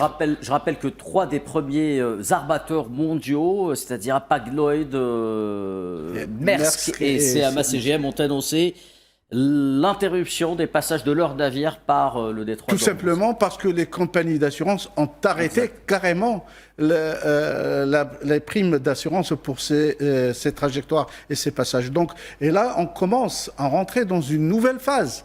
Et ce que les Américains ne souhaitent pas les Américains, Wall Street n'accepterait pas, c'est de rester longtemps dans cette phase d'incertitude, et c'est là où il y a le risque sur les marchés. Aujourd'hui, les marchés à New York vont vraiment être vraiment impactés et vont réagir très difficilement. D'ailleurs, ils ont commencé à intégrer des primes de risque de guerre au-delà des risques, les primes de risque politique, avec l'imprévisibilité de l'administration Trump. Aujourd'hui, il y a les primes de risque militaires qui vont augmenter aussi, qui vont toucher les marchés. Au-delà de ça, aujourd'hui, il y a toute l'économie. Il faut qu'on se projette. Madame a parlé de l'inflation. C'est vraiment quelque chose qui n'est pas du tout toléré par les marchés. Toutes les prévisions sont là pour un peu essayer d'éviter d'aller vers des pressions inflationnistes sur le long terme, mais si la guerre va durer, nous allons rentrer dans une phase vraiment d'incertitude, et là, les économies mondiales vont subir vraiment pas un choc pétrolier, pas un choc financier, mais c'est un choc économique. Donc là, il faut être vraiment vigilant, et à mon avis, c'est pour cela qu'il y a des voix aujourd'hui qui s'élèvent, que ce soit au niveau des États-Unis ou en dehors, et surtout en Europe. L'Europe, elle est encore plus menacée que les États-Unis par un choc économique. Donc aujourd'hui, l'Europe, elle est coupée de ces approvisionnements en Russie. Qui n'arrive toujours pas à relancer sa croissance. Pas du tout, elle est pratiquement nulle. Oui. Et là, il y a cette guerre qui vient un peu aussi les brusquer dans un moment d'incertitude. Les prix ont surenchéri. D'ailleurs, le prix aux consommateurs... Je rappelle, après des efforts monstrueux de la part de la BCE pour faire tenter de faire baisser l'inflation. L'inflation Oui, et en même temps leur fameux plan de Repower EU qui a tenté d'accélérer la transition énergétique. C'est Abdelrahman, j'aurais dans votre sens, et de celui de Mme Layel Mansour, c'est qu'on est avec de 3 facteurs de risque intenses pour l'économie mondiale. D'abord, une administration américaine imprévisible. Parfaitement d'accord. On ne sait pas l'incertitude quant à l'issue de la guerre. Et troisièmement, la durée. Et c'est vrai que la durée, c'est une grande inconnue. Beaucoup d'experts n'arrivent pas à détecter comment cette guerre va s'arrêter. D'abord parce que sur le plan opérationnel, l'érosion du système antimissile, tant israélien qu'américain, est en train de baisser. Il va falloir chercher du carburant aussi pour les bateaux, pour les avions. Vous savez que l'Espagne empêche l'utilisation de ces bases, et des bases étaient utilisées justement pour le ravitaillement. Oui. Et troisièmement, le troisième point, c'est que la hausse du carburant, parce qu'on va aller vers une grosse du prix du carburant, qui va entraîner la hausse des produits agricoles, qui va entraîner certains enchaînements. Et donc, en plus de ça, parce qu'on l'a oublié, il y a des aéroports qui sont fermés. Il y a des voies maritimes qui sont maintenant bloquées. Donc, il y a tous les éléments qui font qu'on va droit vers une immense crise économique mondiale. Il y a un autre point très important aussi. Tout à l'heure, notre invité de Paris parlait d'économie de guerre. Alors qu'il faut savoir que les États-Unis ne sont pas prêts à une économie de guerre. Je vous donne quelques chiffres. Il y a certains missiles, parce que le paramètre stock aujourd'hui va jouer vraiment un rôle très important. Il y a certains missiles que les États-Unis produisent 3 en un mois. Et là, ils tirent des dizaines en une journée. Oui. Donc le paramètre stock, ça va leur coûter énormément cher. Et c'est pour ça peut-être, Lamine Chikri, que les États-Unis tentent d'impliquer d'autres alliés dans cette guerre, notamment sur le plan militaire et sur le plan de l'armement, n'est-ce pas? Tout à fait, tout à fait. Mais le chiffre de 3 missiles, alors qu'ils en utilisent 10 par jour, c'est un chiffre fondamental. Ça veut dire quoi au fond? Mais ça veut dire que la Chine, c'est le grand gagnant de cette guerre. La Chine observe, c'est un théâtre d'opération pour la Chine. La Chine ne fait pas de guerre. Guerre plus dure pour les États-Unis? Absolument. La Chine ne dépense pas d'argent en faisant des guerres. La Chine dépense de l'argent pour faire de l'investissement, pour produire des voitures électriques, pour produire des machines, etc. Donc je pense qu'en termes de confrontation à un niveau global, c'est-à-dire Chine, États-Unis, là nous sommes définitivement devant une victoire, j'allais dire, de la Chine face aux États-Unis. Sans bouger un soldat en dehors de ses frontières. C'est Sun Tzu. C'est gagner la guerre sans livrer de bataille. C'est exactement ça la Chine. Même si la Chine a de grandes capacités militaires. Exact. Absolument. C'est une puissance nucléaire. Absolument. Pour revenir à l'économie de guerre, d'ailleurs, on l'a vécu en Ukraine.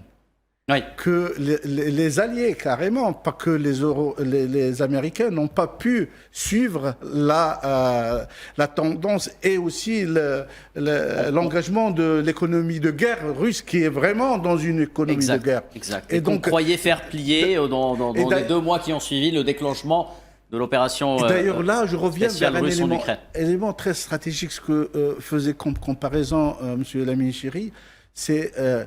Aujourd'hui, les États-Unis sont dans un risque d'épuisement des stocks, alors que leur but, ce n'est pas l'Iran, sur le plan global. C'est la Chine. C'est bien la Chine. Et là, ils voient vraiment quelque chose leur échapper, parce qu'ils sont entraînés, je dirais même, sans leur volonté. Voilà. Ouais. Nous interrompons Faisal juste pour cette information. Le département d'État américain donc, recommande vivement à ses ressortissants de quitter 12 pays de la région, principalement des pays arabes, dans l'immédiat. Oui, les États-Unis fabriquent au maximum 600 à 700 missiles au Tomahawk.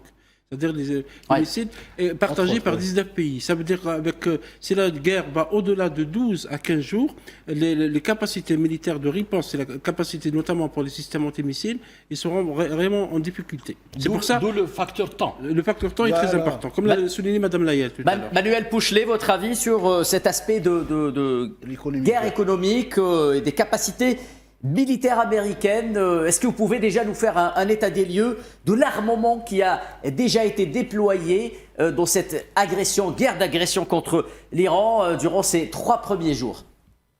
Oui, c'est un nombre incalculable de tirs de missiles. Maintenant, la question est la suivante, est de savoir s'ils sont allés au but.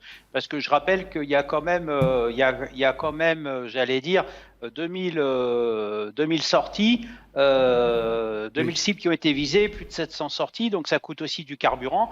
Donc je rappelle, comme je le disais tout à l'heure, il y a le défi logistique, hormis la production mensuelle de certains missiles.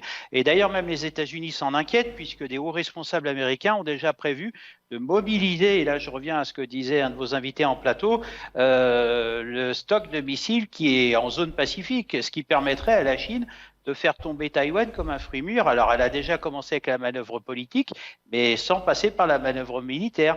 Donc je reviens à Sun Tzu, gagner sans combattre. Mais les Américains, de toute façon, sont des personnes, on va dire, organisées. Mais le jour où la logistique américaine dira non, vous verrez, les opérations s'arrêteront comme elles ont commencé.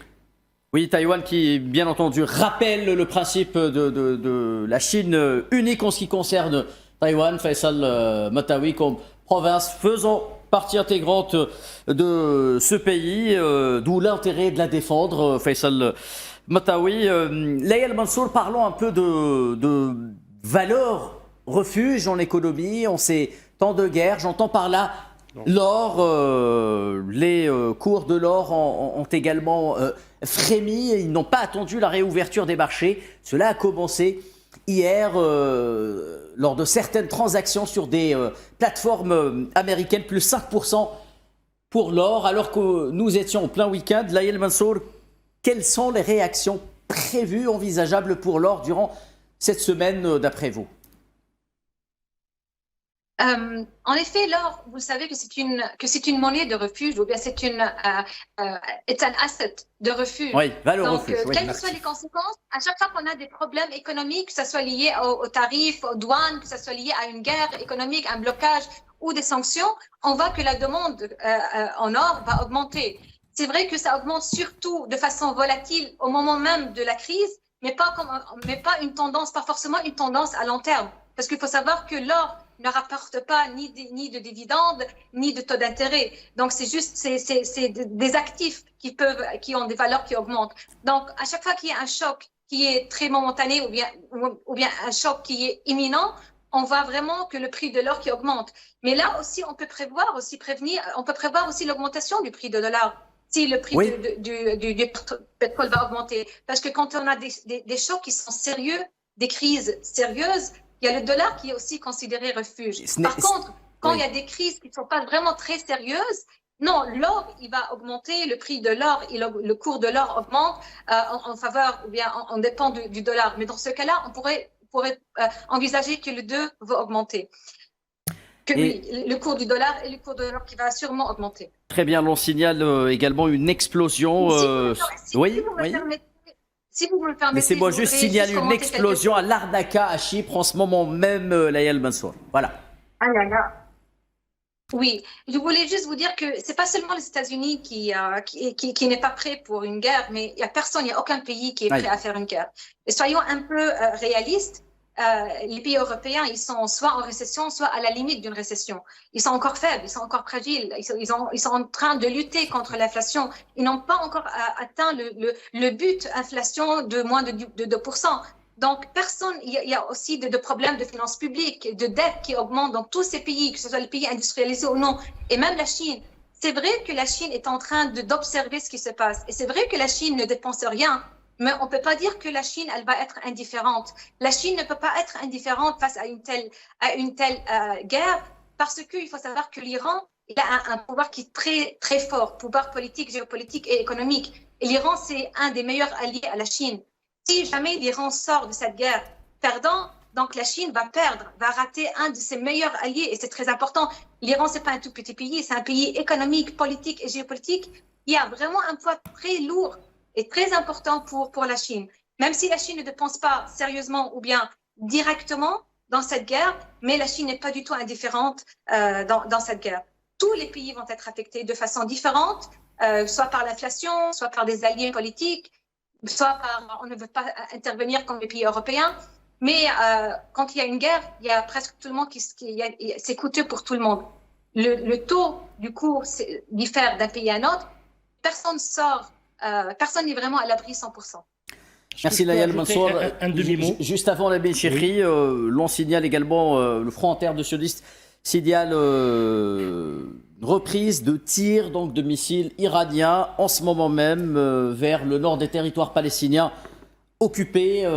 Les alarmes retentissent actuellement dans plusieurs régions des territoires palestiniens occupés. À vous la parole, Lamine Chéri. Merci. Donc c'est l'Iran qui signe et qui persiste finalement. Donc il y a des frappes de part et d'autre.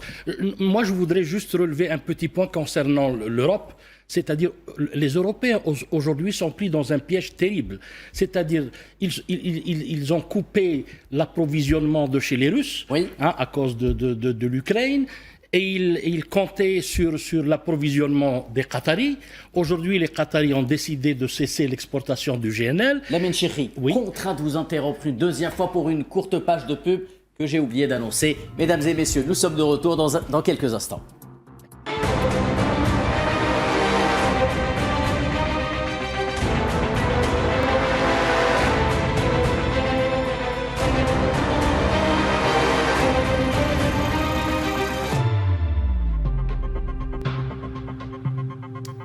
Moyen-Orient, l'escalade de retour sur le plateau de cette édition spéciale. Le temps de vous annoncer les derniers développements avec nouvelle salve de missiles Faisal Matawi qui s'abat en ce moment même sur les zones sud des territoires palestiniens occupés.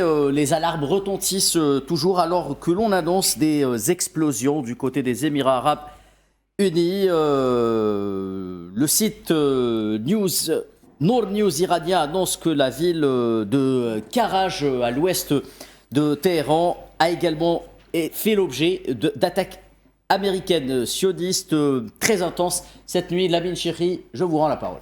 Oui, je voulais juste préciser que l'une des conséquences inattendues de cette guerre, c'est déjà la position très faible de l'Europe concernant un peu ses besoins en gaz.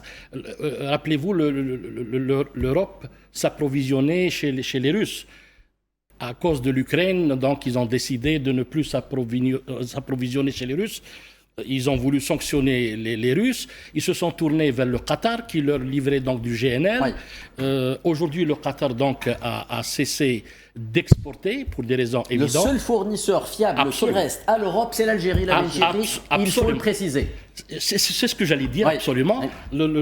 La fenêtre s'ouvre pour l'Algérie, un fournisseur effectivement stable et sûr.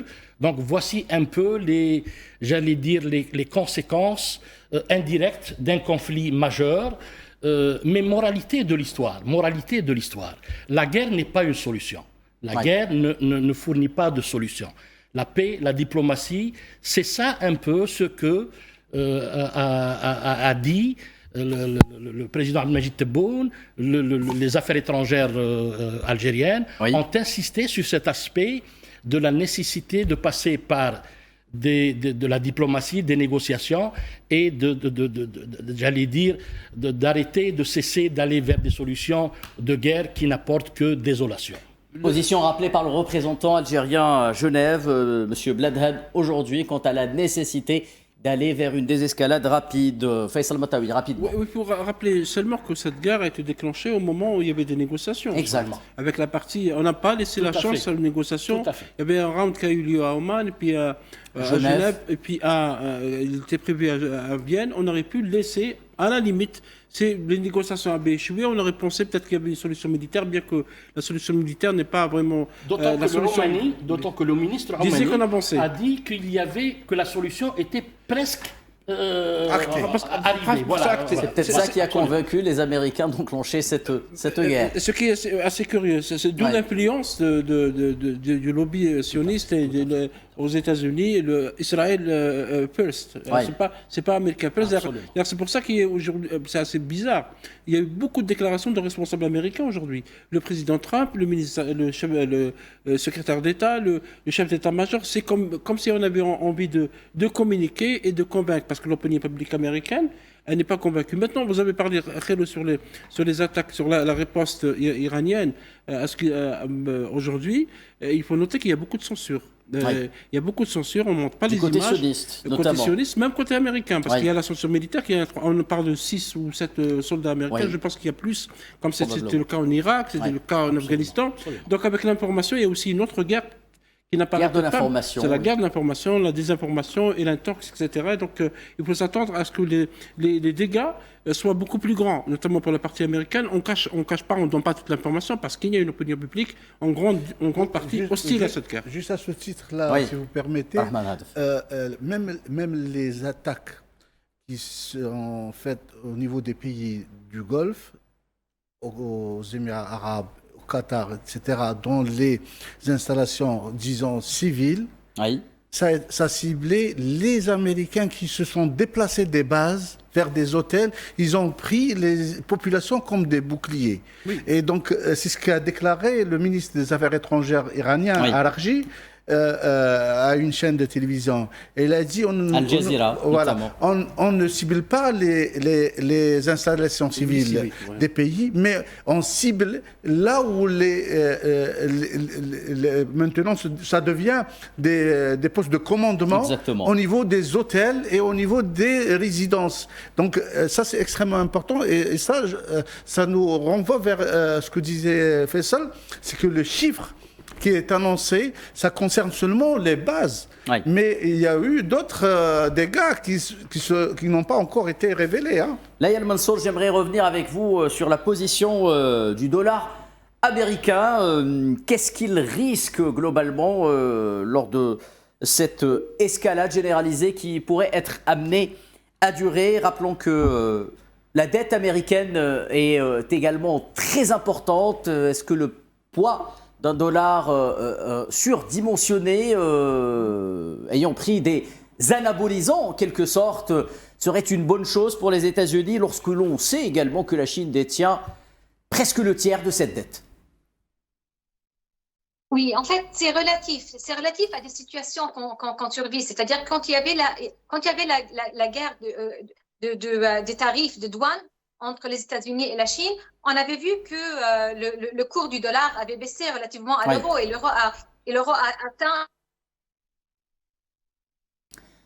Là, il Mansour, un petit souci de connectivité. Nous allons tenter de... Je reprends la question. Oui, Abdelrahman Hadef, parce que la valeur du dollar est devenue paradoxale pour les États-Unis. Parce que depuis l'arrivée de Trump, je l'ai dit déjà en début d'intervention, ça a été toujours un but de dévaluer le dollar pour essayer de reprendre un peu sur la balance commerciale. Et de relancer les exportations. Les exportations. Et donc, il l'a fait. Pendant 2025, le dollar s'est déprécié de presque 18%.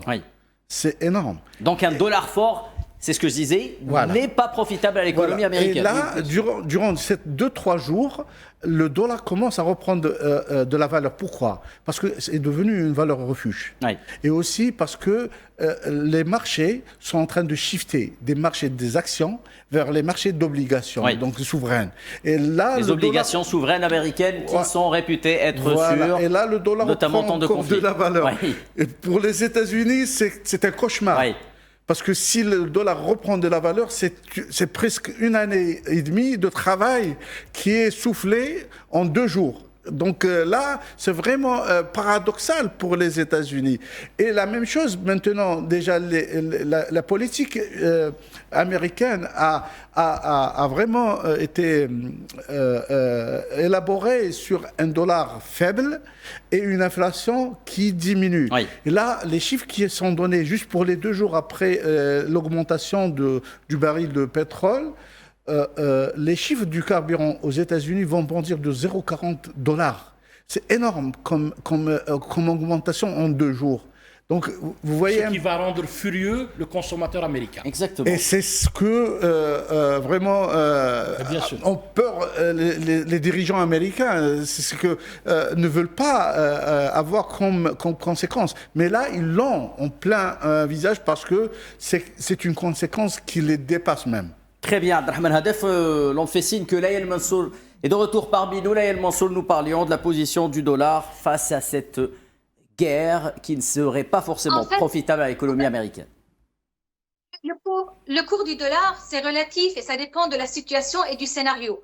C'est-à-dire que quand, au niveau international, c'est un peu plus ou moins stable, dans ce cas-là, on peut dire que oui, les États-Unis, c'est endetté, très endetté. Il y a l'administration de Trump qui est totalement imprévisible et tout ça. Et dans ce cas-là, on peut voir vraiment que la politique, comme les tarifs, les douanes, tout ce qui est imprévisible, ça pourrait baisser le cours du dollar. Ce qui s'est passé récemment, on a vu que le cours d'euro a dépassé les 1,20. Par contre, quand il y a une crise géopolitique intense ou bien une crise mondiale, le dollar est toujours vu comme étant une monnaie refuge parce que c'est relatif. Donc c'est relatif. Dans ce cas-là, si la crise ou bien si la guerre, elle devient régionale, plus ou moins mondiale, oui, on peut dire que le dollar, ça va rester la monnaie ou bien la devise la plus élevée, la plus forte et de refuge. Par contre, à très long terme, s'il y a eu une récession mondiale, s'il y a eu une inflation mondiale et une récession, la récession pourrait entraîner à une dépréciation du dollar. Donc, c'est selon des situations, des scénarios, mais comme c'est une guerre, nous parlons d'une guerre, je peux m'attendre à une appréciation du cours du dollar pour le moment parce que la crise, elle est beaucoup plus sévère, plus élevée que la crise de douane ou bien que la crise qui était passée entre la crise commerciale entre les USA et la Chine. Merci Laël Mansour, restez avec nous. Retour un peu à la géopolitique avec vous, Manuel Pouchelet. Alors, l'on a connu par le passé les doctrines américaines, donc dans les relations internationales, notamment la doctrine Roosevelt et ce fameux Big Stick, donc le gros bâton qui justifierait bien des interventions militaires dans des pays souverains, notamment au Moyen-Orient, conséquence que l'on connaît, Manuel Pouchelet.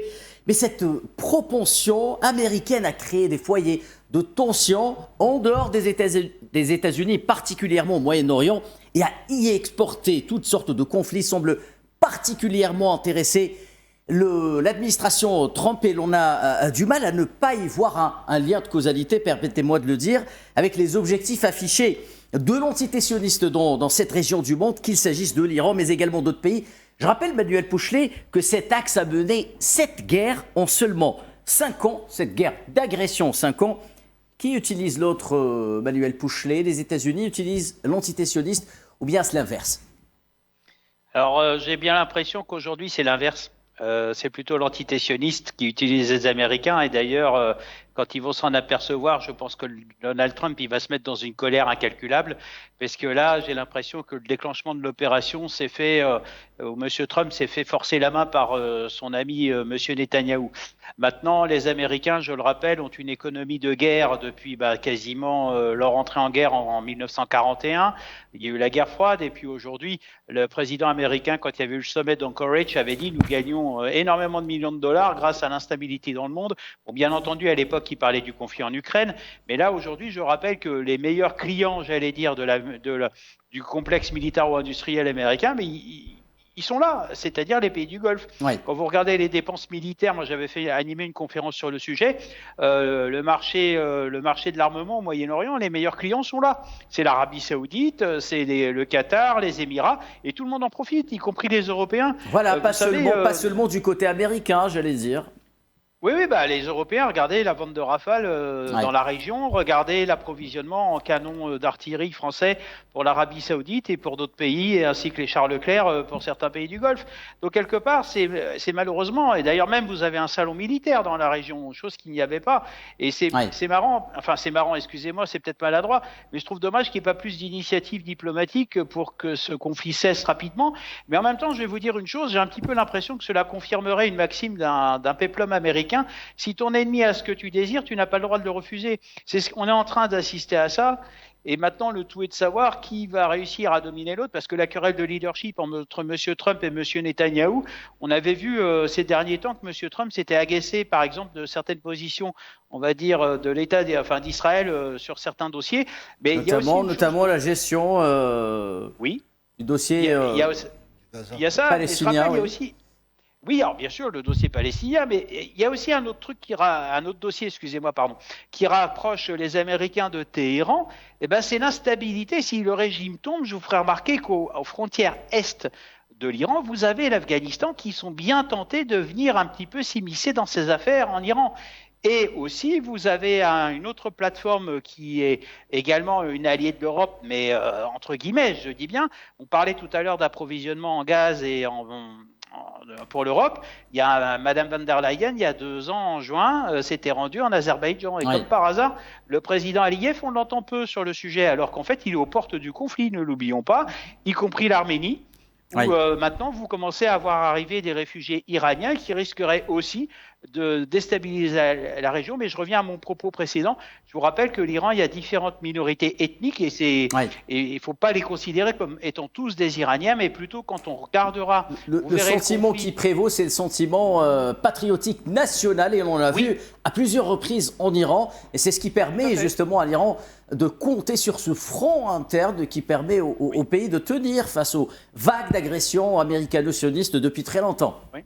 Tout à fait, bien entendu, mais maintenant, vous savez, c'est une culture perse, et la culture perse, elle est indétrônable, elle est plusieurs fois millénaire quand on compare avec l'histoire de l'Occident. Mais moi, j'allais dire, ce conflit aussi permet de tester, malheureusement, j'aime pas tellement ce terme, mais va mettre à l'épreuve la résilience de la diplomatie occidentale, de son économie et également de sa puissance militaire, ainsi que les BRICS. Et ça, on avait tendance à l'oublier. 3 minutes avant de rendre l'antenne, messieurs, Faisal Bataoui, très rapidement, j'aimerais revenir sur l'aspect du droit international et les Nations Unies. Est-ce qu'ils sont aujourd'hui le grand perdant, l'autre grand perdant de cette guerre? Je dirais les grands absents, parce que le Conseil de sécurité de l'ONU aurait dû réagir rapidement. Et c'est vrai que l'administration Trump voudrait écraser l'ONU, le Conseil de sécurité, en créant le Board of Peace, le Conseil de la paix dans le monde. Je ne sais pas quel rôle il va jouer, mais je voudrais seulement souligner, vous avez raison, Khalidine, de parler de viol. Il y a eu plusieurs viols du droit. De toutes les chartes de l'ONU ont été violées dans cette agression.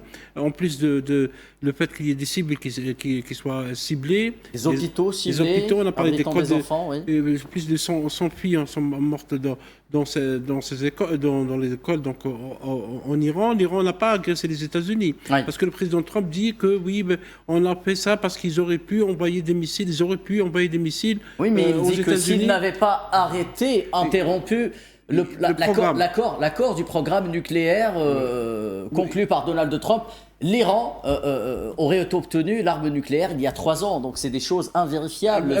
Bien sûr, l'accord a été signé à l'époque du président Obama. L'Iran n'a pas les capacités d'avoir des missiles intercontinentaux qui vont sur 10 000 km. Donc franchement, ce n'est pas du tout une réalité. Mais pour aller rapidement dans le sens de la mine, je pense que l'Europe sera le grand perdant de cette guerre. L'Europe d'abord qui laisse un autre conflit de haute intensité sans faire des efforts de guerre. Et hier seulement, l'Allemagne, la Grande-Bretagne et la France ont décidé de parler d'un projet de missiles de longue portée. Donc le complexe militaro-industriel se comporte très bien. D'ailleurs, c'est lui qui tire le profit de la guerre, on le sait. Lamine Chekhi, le mot de la fin, très rapidement, s'il vous plaît. Il faut trouver rapidement une alternative aux Nations Unies. Une alternative aux Nations Unies, dites-vous. Oui, tout à fait. Abdelrahman Hadef. Il faut revenir à la voie de la diplomatie.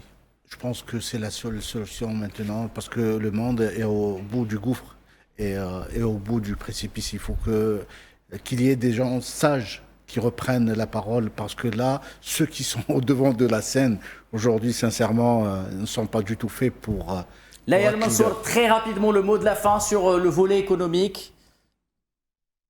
Il faut savoir que les dernières années, il y a eu beaucoup de chocs, des crises économiques. Et on a mis des années et des années pour se redresser. On a vu qu'on endure toujours des crises qui datent depuis, comme mon collègue il avait dit, depuis 2008, depuis Corona, Covid-19. Il y a toujours des crises. C'est très difficile de s'en sortir au niveau mondial d'une guerre du Golfe, des pays arabes, du Moyen-Orient. C'est très coûteux et c'est très dangereux.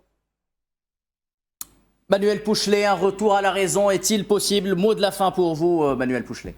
Oui, alors comme j'ai l'habitude de conclure vos émissions avec un proverbe, qui garde son secret est maître de sa route, et puis un proverbe perse, ce qui est passé à fuit, ce que tu espères est absent et le présent t'appartient. Mesdames et messieurs, merci d'avoir animé si brillamment cette édition spéciale consacrée donc à ce 4e jour en Iran, ce qui concerne la guerre au Moyen-Orient qui sévit, en espérant qu'il y aura de la place à la paix dans cette si belle région du monde, si sensible, si cruciale, si stratégique, mais également si importante. Cette couverture spéciale se poursuit, mesdames et messieurs. À vous l'antenne.